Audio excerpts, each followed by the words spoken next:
ಕೊಡ್ರಿ, ತೆಗಿರಿ ಅದು ತೆಗಿರಿ, ಹಾಕ್ರಿ ಅದು ಕೊಡ್ರಿ, ಇಲ್ಲಿ ತೆಗಿರಿ. ನೋಡಿ ಸ್ವಾಮಿ, ಆಟೋದವ್ರು ಮಾಡೋದೇ ಇದು ನೋಡಿ.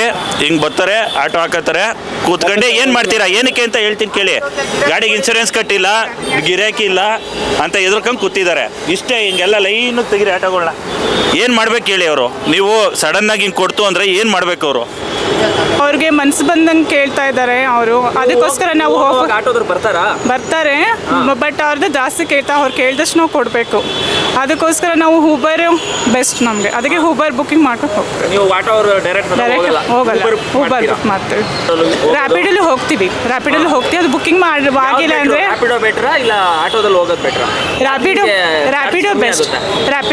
ಊಬರ್ ರ್ಯಾಪಿಡೋ ಆದಷ್ಟು ಹೌದು ಉಳಿಸ್ಬೇಕಂದ್ರೆ ರ್ಯಾಪಿಡೇ ಹೋಗ್ತೀವಿ. ಹೌದು.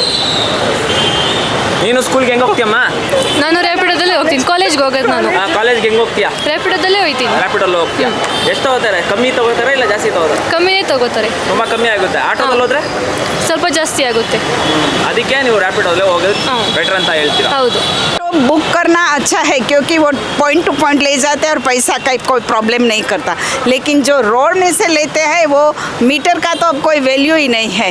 1.5 to 2 गुना ज़्यादा ही बोलते हैं. इसलिए हमारे जैसे लोग बहुत परेशान, और हम लोग को बुक करना मालूम नहीं है, कर नहीं सकते, जी पे कुछ यूज़ नहीं कर सकते. वही ಸರ್, ಆಟೋದವರು ತುಂಬಾ ಈಚೆಗಡೆ ಬಂದ್ಬಿಟ್ಟು ಜಾಸ್ತಿ ಹೇಳ್ತಾರೆ. ಸೊ ಈಚೆಗಡೆ ಆನ್ಲೈನಲ್ಲಿ ಬುಕ್ ಮಾಡಿದ್ರೆ ಕಮ್ಮಿ ಆಗುತ್ತೆ ಜನಕ್ಕೆ. ನಿಮಗೆ ಇದ್ರ ಬಗ್ಗೆ ಅಭಿಪ್ರಾಯ ಏನು? ಸರ್, ಈಗ ಏನಾಗಿದೆ ಅಂದರೆ, ಮುಂಚೆ ಆಟೋದವರೆಲ್ಲ ಮೀಟ್ರ್ ಹಾಕಲ್ಲ ಅಷ್ಟು ಇಷ್ಟು ಅಂತ ಹೇಳ್ತಿದ್ರು. ಅದಕ್ಕೆ ಓಲೋ ಊಬರ್ ಆ್ಯಪಲ್ಲಿ ಜಾಸ್ತಿ ಕೊಡ್ತಾರೆ ಅಂತ ಮಾಡ್ತಿದ್ರು. ಓಕೆ, ಇವಾಗ ಏನು ಮಾಡ್ತಿದ್ದಾರೆ, ಓಲೋ ಊಬರ್ ಎಲ್ಲ ಸ್ಟಾಪ್ ಮಾಡಿ ಅಂತ ಸರ್ಕಾರದವರು ಓಲೋ ಊಬರ್ ಆ್ಯಪ್ ಇರೋರನ್ನ ಗಾಡಿ ಹಿಡಿತಿದ್ದಾರೆ. ಓಕೆ, ಅದು ಒಳ್ಳೆಯದೇ ಉದ್ದೇಶ, ಸರಿನಾ? ಈಗ ಸಡನ್ನಾಗಿ ಓಲೋ ಊಬರ್ ಆ್ಯಪ್ನ ಹಿಡಿತಾ ಹೋದರೆ ಏನಾಗುತ್ತೆ ಆಟೋ ಡ್ರೈವರ್ ಅವ್ರಿಗೆ? ಇವಾಗ ಎಷ್ಟು ಜನ ಆಟೋ ಡ್ರೈವರು, ಸುಮಾರು ಈಗ 4 ದಿವಸದಿಂದ ಸುಮಾರು ಒಂದು 1000 ಜನ ಆಟೋದವ್ರು ಎಲ್ಲೂ ಓಡ್ಸೋಕ್ಕಾಗ್ತಿಲ್ಲ, ಏನೂ ಮಾಡೋಕ್ಕಾಗ್ತಿಲ್ಲ. ಓಕೆ, ಈಗೇನು ದುಬಾರಿ ಇದು ಅಂದ್ಬಿಟ್ಟು ಇದು ಮಾಡ್ತಿದ್ದಾರಲ್ವ, ಓಲೋ ಊಬರ್ ಆ್ಯಪ್ನೇ ಕ್ಲೋಸ್ ಮಾಡಿಬಿಡ್ಲಿ ಸರ್ಕಾರದವರು. ಅದು ಬೇಡಕ್ಕೆ ಬೇಡ, ಜನ ಎಲ್ಲ ಮೀಟ್ರ್ ಹಾಕೊಂಡೇ ಓಡಲಿ. ಓಕೆ, ಆಟೋ ಡ್ರೈವರ್ಗಳಿಗೆ ಮಾಡಿ ತೊಂದರೆ ಇಲ್ಲ, ಎಲ್ಲರೂ ನೀವೇನಿದೆಯಪ್ಪ ಮೀಟ್ರ್ ಹಾಕಬೇಕು, ಮೀಟ್ರ್ ಥರನೇ ಓಡಲಿ, ಮೀಟ್ರ್ ಇಲ್ಲದೆ ನೀವೇನು ಆ್ಯಪ್ಗೆ ಹೊಡಿಬಾರ್ದು ಅಂತ ರೂಲ್ಸ್ ಮಾಡಿ. ಅದೊಂಥರ ಒಳ್ಳೆಯದು. ನೀವು ಕೇಳ್ಕೊಂಡು ಅಷ್ಟು ದುಬಾರಿ ಕೇಳಬಾರ್ದು, ಅಲ್ಲಿ ಬರಬೇಡ ಇಲ್ಲಿ ಬರಲ್ಲ ಅಂತ ಮಾಡಬೇಡಿ. ಆ್ಯಪ್ನೂ ಇದು ಮಾಡಿ, ಇನ್ಸ್ಟಾಲ್ ಮಾಡಿ. ಈಗ ಏನಾಗಿದೆ ಅಂದರೆ, ಪೊಲೀಸ್ನವರು ಹಿಡಿತಾರೆ, ಹಿಡಿದ್ಬಿಟ್ಟು ಎಷ್ಟು ಅಮೌಂಟು ನೋಡ್ತಾರೆ, ಓಲೋ ಊಬರ್ ಆ್ಯಪ್ ಆಗೈತಾ, ಆನ್ ಆಗಿದೆಯಾ. ಇವಾಗ ಏನಾಗಿದೆ ಅಂದರೆ, ಆಟೋ ಡ್ರೈವರ್ ಡಾಕ್ಯುಮೆಂಟ್ ಚೆಕ್ ಮಾಡ್ತಿಲ್ಲ, ಫಸ್ಟು ಆ್ಯಪಲ್ಲಿ ಇದ್ದಾರಾ ಇಲ್ವಾ ಅಂತ ನೋಡ್ತಿದ್ದಾರೆ. ತಪ್ಪು ಅದು ಮಾಡ್ತಾ ಇರೋದು. ಇಲ್ಲ, ಆ್ಯಪ್ನೇ ಆಫೀಸ್ನೇ ಕ್ಲೋಸ್ ಮಾಡಿಸಿ. ಯಾಕೆ ನಿಮ್ಮ ಕೈಲಿಲ್ವಾ? ಸರ್ಕಾರ ನಿಮ್ಮದು, ನಿಮ್ಮ ಕೈಲಿ ಇದಿದೆ, ನಿಮ್ಮ ಕೈಲಾಗಲೇ ಇರೋದು ಏನೈತೆ? ಆ ಆ್ಯಪ್ನೇ ಇದು ಮಾಡಿಸಿ, ಇನ್ಸ್ಟಾಲ್ ಮಾಡಿಸಿ, ಅನ್ಇನ್ಸ್ಟಾಲು ಇಲ್ಲ ಆ್ಯಪ್ನೇ ನೀವು ಇದು ಮಾಡ್ಬೋದಲ್ಲ. ಯಾಕೆ ಇವಾಗ ಚೈನಾ ಆ್ಯಪ್ ಅಂದ್ಬಿಟ್ಟು ಎಷ್ಟು ಆ್ಯಪ್ ಡಿಲೀಟ್ ಮಾಡಿದ್ದೀರಾ, ಎಷ್ಟು ಇದಾಗಿದೆ, ಹ್ಯಾಕಾಗಿದೆ. ಆ ಆ್ಯಪ್ ಇನ್ಸ್ಟಾಲ್ ಆಗಲೇ ಬೇಡ ಥರ ಮಾಡಿಕೊಡಿ. ಈಗ ಆಟೋ ಡ್ರೈವರ್ ನೀವು ಇಷ್ಟು ರೂಲ್ಸ್ ಮಾಡ್ತಿರೋದ್ರಿಂದ ಸುಮಾರು 1000 ಜನ ಅವ್ರ ಕಮಿಟ್ಮೆಂಟು. ಈಗಿನ ಪ್ರಪಂಚದಲ್ಲಿ ಡೈಲಿ 500 ರೂಪಾಯಿ ಇಲ್ಲದೆ ಮನುಷ್ಯ ಬದುಕೋಕ್ಕಾಗ್ತಾಯಿಲ್ಲ ಅಲ್ವಾ? ಏನಕ್ಕೆ ಆಟೋದವ್ರ ಮೇಲೆ ಇಷ್ಟೊಂದು ದೌರ್ಜನ್ಯ? ಏನಾಗಿದೆ, ಅವ್ರು ಬೆಳಗ್ಗೆ ಎದ್ದರೆ ಅವ್ರು ದುಡ್ದಿಲ್ಲ ಅಂದರೆ ಹೆಂಡತಿ ಮಕ್ಕಳು ಉಪವಾಸ, ಮಕ್ಕಳು ಫೀಸು, ಮಕ್ಕಳು ಅವ್ರ ಕಮಿಟ್ಮೆಂಟು ಎಲ್ಲ. ಬಾಡಿಗೆ ಆಟೋ ಇರುತ್ತೆ, ಲೋನ್ ಆಟೋ ಇರುತ್ತೆ. ಈಗ 1 ತಿಂಗಳು ಲೋನ್ ಕಟ್ಟಿಲ್ಲ ಅಂತ ಸೀಸಿಂಗ್ ಆಗ್ತಾರೆ. ಎಲ್ಲ ಥರನೂ ನೀವು ಯೋಚನೆ ಮಾಡಬೇಕಾಗುತ್ತೆ. ದಯವಿಟ್ಟು ಇದನ್ನ ತಗೊಂಡು ಬಿಡಿ. ಆಟೋದವ್ರಿಗೆ ಅವ್ರಿಗೆ ಅದು ರೂಲ್ಸ್ ಮಾಡಿ, ನೀವು ಡ್ರೆಸ್ ಹಾಕಬೇಕು ಅಂತ ರೂಲ್ಸ್ ಮಾಡಿ, ಇಲ್ಲ ಹಿಡಿದು ಇಮಿಡಿಯೇಟ್ ಫೈನ್ ಕಟ್ಟಿಸಿ. ಅದು ಒಂಥರ ಈಗ ಆ್ಯಪು ಇದು ಎದುರ್ಕೊಂಡು ಅವ್ರು ಮಾಡಲೇ ಇರೋದು ಎಲ್ಲ ತುಂಬ ಕಷ್ಟ ಆಗೋಗುತ್ತೆ. ತಿರ್ಗಾ ಇವಾಗ ಸರ್ಕಾರದಿಂದ ಆಕ್ಟಿವೇಟ್ ಆಗಿದೆ ಸರ್. ಏನು ಬೈಕ್ ಟ್ಯಾಕ್ಸಿ ಲೀಗಲ್ ಆಗಿ ಓಡಿಸ್ಬೋದು ಅಂತ ಬೈಕ್ ಟ್ಯಾಕ್ಸಿ ಅವರು ಓಕೆ, ಹಂಗಾರೆ ಒಂದು ಕೆಲಸ ಮಾಡಿ, ಬೈಕ್ ಕೊಡ್ತಿದ್ದೀರಲ್ಲ ಪರ್ಮಿಷನು, ಬೈಕಲ್ಲಿ ಇಲ್ಲಿಂದ 5 ಕಿಲೋಮೀಟ್ರಿಗೆ 67 ರೂಪಾಯಿ ಬೈಕಲ್ಲಿ ಕೊಡ್ತಿದ್ದೀರಾ. ಆಟೋದಲ್ಲಿ 77 ರೂಪಾಯಿ ಬೀಳುತ್ತೆ, ಅಂದರೆ 10 ರೂಪಾಯಿ ಡಿಫ್ರೆನ್ಸಲ್ಲಿರುತ್ತೆ ಅಷ್ಟೇ. ಬಟ್ ಅದ್ರಲ್ಲಿ ಒಬ್ಬ ಹೋಗ್ಬೋದು, ಇದ್ರಲ್ಲಿ 3 ಜನ ಹೋಗ್ಬೋದು. ಆಯಿತು, ಒಂದು ಕೆಲಸ ಮಾಡಿ, ಅದನ್ನು ಬೈಕ್ನೂ ಕೊಡಿ, ತೊಂದರೆ ಇಲ್ಲ. ಆಟೋಗೂ ಇನ್ಮೇಲೆ ಏನು ಮಾಡ್ತೀರಾ, ಟ್ಯಾಕ್ಸ್ ಕಟ್ಟಿಸ್ಕೋಬೇಡಿ, ಮಂತ್ಲಿ ಇದು ಮಾಡಿಸ್ಬೇಡಿ, ತಿರುಗಿ ಇದೆಲ್ಲ ನೀವು ಇದು ಮಾಡಬೇಡಿ. ಯಾಕೆಂದರೆ ಆಟೋದವ್ರಿಗೆ ಏನು ಖರ್ಚು ಬೀಳುತ್ತೆ, ವರ್ಷಕ್ಕೆ 5,500 ರೂಪಾಯಿ ಇನ್ಸೂರೆನ್ಸ್ ಬೀಳುತ್ತೆ. ಬೈಕ್ ಎಷ್ಟು ಬೀಳುತ್ತೆ, 800 ರೂಪಾಯಿ ಬೀಳುತ್ತೆ ಅಲ್ವಾ? ಎಲ್ಲ ಥರನೂ ಯೋಚನೆ ಮಾಡಬೇಕಾಗುತ್ತೆ. ಬೈಕವ್ರಿಗೆ 800 ರೂಪಾಯಿ ಬೀಳುತ್ತೆ. ಅವ್ರಿಗೇನು ಬೀಳುತ್ತೆ, ತಿಂಗಳು ಒಂದು ಟ್ಯಾಕ್ಸ್ ಕಟ್ಟಂಗಿಲ್ಲ, ವರ್ಷಕ್ಕೊಂದ್ಸಲ FC ಮಾಡ್ಸೋಂಗಿಲ್ಲ, ತಿರ್ಗಾ ಅವನಿಗೆ ಡ್ರೆಸ್ ಕೋಡ್ ಇಲ್ಲ, ಬೈಕಲ್ಲಿ ಅವ್ನು ಓದಂಗೆ ಹೋಗ್ಬೋದು. ಜೊತೆಗೆ ಬೈಕ್ ಟ್ಯಾಕ್ಸಿ ಒಳ್ಳೆಯವರು ಇದ್ದಾರೆ, ಕೆಟ್ಟವರು ಇದ್ದಾರೆ, ನಾವು ಯಾರ ಬಗ್ಗೆನೂ ಹೇಳೋಂಗಿಲ್ಲ. ಇವಾಗ 100 ಜನದಲ್ಲ 50 ಜನ ಏನು ಮಾಡ್ತಾರೆ, ಗಾಂಜಾ ಡೌಗಳು ಇದ್ದಾರೆ, ನೈಟ್ ಹೊತ್ತು ಕರ್ಕೊಂಡು ಬೀಳಿಸಿರೋ ಉದಾಹರಣೆಗಳಿವೆ. ತಿರ್ಗಾ ಹುಡುಗಿರನ್ನ ಇದು ಮಾಡಿರೋ ಉದಾಹರಣೆಗಳಿದೆ. ಈ ಆಟೋದವ್ರಿಗೆ ಅದು ರೆಸ್ಪಾನ್ಸಿಬಿಲಿಟಿ ಇದೆ ಅಲ್ವಾ? ಆಯಿತು, ಬೇಡ ಬಿಡಿ, ಹಂಗಾರೆ ಆಟೋದವರು ಬಿಡಿ, ಬೇಡ ನೀವು ಬೈಕ್ ಬಿಟ್ಟು ಆದ್ಮೇಲೆ ಇದನ್ನೂ ಇದು ಮಾಡಿಸಿ ಎಲ್ಲ ವೈಟ್ ಬೋಲ್ಡ್ ಮಾಡಿ. ಏನಿದೆ ನಿಮಗೆ ಪ್ರಾಬ್ಲಮ್ಮು? ಇಲ್ಲ ಬೈಕನ್ನು ಎಲ್ಲ ಬೋಲ್ಡ್ ಮಾಡಿ ಅಲ್ವಾ? ಏನಕ್ಕೆ ಅವ್ರನ್ನೇ ಆಟೋದವ್ರು ಟಾರ್ಗೆಟ್ ಮಾಡ್ಕೊಂಡು ಇವಾಗ ನಂಬ್ತಿರೋ ಬಿಡ್ತಿರೋ, ಇಲ್ಲಿಂದ ಹೋಗಿ ಎಷ್ಟು ಆಟೋ ನಿಂತಿದೆ ಚೆಕ್ ಮಾಡಿ.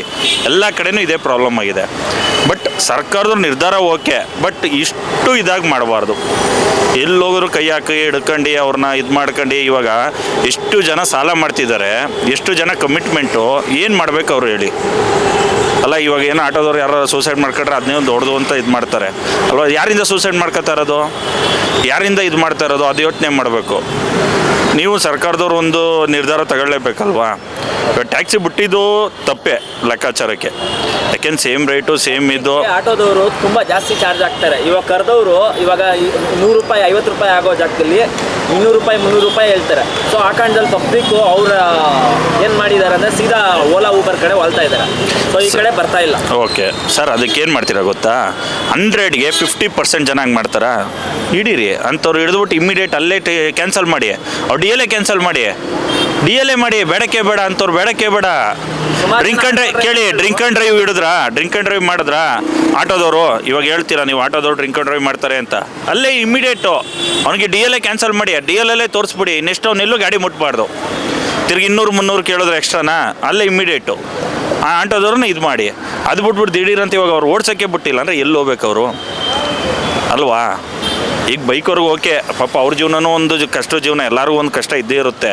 ಬಟ್ ನೀವು ಅದೇ ಥರ ಇದು ಮಾಡ್ತು ಆಟೋದವ್ರನ್ನ ಇದು ಮಾಡ್ಕೊತು ಅಂದರೆ ಇವಾಗ ಎಲ್ಲರೂ ಇದಾಯ್ತಾರಲ್ಲ. ಈಗ ಆಟೋ ಬೈಕ್ ಎಷ್ಟು ಹೇಳಿ? 1 ಲಕ್ಷನಾ? ಆಟೋ ಎಷ್ಟು ರೇಟ್ ಇದೆ ಹೇಳಿ ಗೊತ್ತಾ? 3.5 4 ಲಕ್ಷವರೆಗೂ ಇದೆ. 4 ಲಕ್ಷ ರೂಪಾಯಿ ಆನ್ ರೋಡು ಪ್ರೈಸು ಇರೋದು. ಎಕ್ಸ್ ಶೋರೂಮ್ 3.5 ಇದೆ, 55 ಎಲ್ಲ 4 ಲಕ್ಷ ರೂಪಾಯಿ ಬಂಡವಾಳ ಹಾಕ್ಬಿಟ್ಟು ಅವರು 67 ರೂಪಾಯಿಗೆ ಇವನು 57 ರೂಪಾಯಿಗೆ ಮಾಡಿದ್ರೆ ಯಾರು ಇದಾಯ್ತಾರೆ ಹೇಳಿ? ಈಗ ಅವ್ನು ಆಟೋದವ್ರು ಏನು ಹೇಳ್ತಾರೆ, ಆಟೋರೇ ಓಡಿಸಲ್ಲ ಅಂದ್ಬಿಟ್ಟು ಎಲ್ಲ ಬೈಕ್ ತಗೊಂಡು ಇದು ಹೊಡಿಯೋಕೆ ನಿಂತ್ಕೊಂಡ್ರೆ ಎಲ್ಲಿ ಹೋಗ್ಬೇಕು ಜನಗಳು? ಆಟೋದವ್ರು ಎಲ್ಲಿ ಹೋಗ್ಬೇಕು? ಎಷ್ಟು ಚಾರ್ಜ್ ಇದೆ ನಮ್ಮ ಬೆಂಗಳೂರಲ್ಲಿ? ಕರ್ನಾಟಕದ ಬೆಂಗಳೂರು ಬೇಡ, ಬೆಂಗಳೂರು ಅಂತ ಹೇಳಿ ಕರ್ನಾಟಕ ಬೇಡ, ಎಷ್ಟು ಚಾರ್ಜ್ ಇದೆ ಅಲ್ಲಿ, ಎಷ್ಟು ರನ್ನಿಂಗಲ್ಲಿದೆ ಅಲ್ಲ? ನೀವು ಮಾಡ್ತಾರೆ ಸರ್ಕಾರದಿಂದ ತಪ್ಪು ಅಂತ ಹೇಳಕ್ಕೆ ಬರಲ್ಲ. ಡಾಕ್ಯುಮೆಂಟ್ ಚೆಕ್ ಮಾಡಿ, ಏನಿಲ್ಲ ಅಲ್ಲೇ ಫೈನ್ ಹಾಕಿ ಬೈಕನ್ನು ಕಂಟ್ರೋಲ್ ಮಾಡಿ. ಆಟೋದವರು ಪ್ಯಾಸೆಂಜರ್ಗಳ ಹತ್ರ ಇವಾಗ ರಫ್ ಆಗಿ ಮಾತಾಡೋದಂತೆ, ಇವಾಗ ಅವ್ರಿಗೆ ದಬ್ಬಾಳಿಕೆ ಮಾಡೋದಂತೆ ಅಂತವೆಲ್ಲ ಮಾಡ್ತಾ ಇದ್ದಾರೆ. ಬರ್ತೀರಾ ಏನ್ ಮಾಡ್ಕೊತೀರಾ ಹೋಗ್ತೀರಾ ಆ ಥರ ಎಲ್ಲ ದಬ್ಬಾಳಿಕೆ ಎಲ್ಲ ಮಾಡ್ತಾ ಇದಾರಲ್ಲ. ಸೊ ಅದು ಕೂಡ ಜನಸಾಮಾನ್ಯರು ಏನ್ ಮಾಡ್ತಾ ಇದಾರೆ ಅಂದ್ರೆ ಅವ್ರಿಗೆ ತಲೆಗೆ ಬರ್ತಾ ಇಲ್ಲ, ಆಟೋ ಹೋಗ್ಬೇಕಂತ ಮನ್ಸಿಗೆ ಬರ್ತಾ ಇಲ್ಲ. ಸೊ ಆಟೋದಲ್ಲಿ ಕೂತ್ಕೊಂಡು ಕ್ಲೀನಾಗಿ ಹೋಗ್ಬೇಕು. ಹೌದು, ನೀವು ಹೇಳಿದ್ರಲ್ಲ ಇದು ಸತ್ಯವಾದ ಮಾತು. ಆಟೋಗಳು ಹೊಸ ಜನ ಇದ್ದಾರೆ ರಬ್ ಮಾಡ್ತಾರೆ ಅಂತ. ಪ್ರಪಂಚ ಒಂದೇ ಥರ ಇಲ್ವಲ್ಲ ಅಲ್ವಾ? 99% 100 ಜನನೂ ಹಂಗೆ ಅವ್ರೆ ಅಂತ ಹೇಳೋಕ್ಕಿಲ್ವಲ್ಲ. ಎಲ್ಲೋ ಇರ್ತಾರೆ ಒಂದು 10-15 ಜನ ಅಂಥವ್ರು ಕಂಪ್ಲೇಂಟ್ ಮಾಡಲಿ. ಪ್ಯಾಸೆಂಜರ್ಗಳು ಆಟೋ ನಂಬರ್ ಇರುತ್ತಲ್ವಾ, ಅವ್ರ ಆಟೋ ನಂಬರ್ ಹೊಡಿತಿದ್ದಂಗೆ ಅವ್ರ ಡೀಟೇಲ್ಸ್ ಬಂದೇ ಬರುತ್ತೆ. ಕೊಡಿ ಕಂಪ್ಲೇಂಟು, ಇಲ್ಲ ಫೇಸ್ಬುಕ್ ಅಪ್ಲೋಡ್ ಮಾಡಿ, ಇಲ್ಲಾಂದರೆ ಆನ್ಲೈನ್ ಮಾಡಿಬಿಟ್ಟು ಅವ್ನ ಮೇಲೆ ಡಿ ಎಲ್ ಎ ಕ್ಯಾನ್ಸಲ್ ಮಾಡಿಬಿಡಿ. ಅವ್ನು ಗಾಡಿನೇ ಕೊಡಬಾರ್ದು, ಇನ್ನೆಲ್ಲೂ ಓಡಿಸ್ಬಾರ್ದು ಅವ್ನು. ಆ ಥರ ಮಾಡಿ. ಆಟೋದವರು ನಾನು ಒಳ್ಳೆಯವರು ಅಂತ ಹೇಳ್ತಿಲ್ವಲ್ಲ, ಯಾರು ಕೆಟ್ಟವ್ರು ಕಂಡ್ರೆ ಇಮ್ಮಿಡಿಯೇಟ್ ಅಲ್ಲೇ ಆ್ಯಕ್ಷನ್ ತಗೊಳ್ಳಿ. ಲಾಯರ್ ಜಗದೀಶ್ ಅವ್ರು ಬಂದ್ಬಿಟ್ಟು ಆಟೋದವ್ರಿಗೆ ತುಂಬಾ ಬೈದಿ ಏನೋ ಅವ್ರ ಬಗ್ಗೆ ಮಾತಾಡೋಷ್ಟು ನಾವು ದೊಡ್ಡವರಲ್ಲ. ಅವ್ರು ತುಂಬ ತಿಳ್ಕೊಂಡಿದ್ದಾರೆ.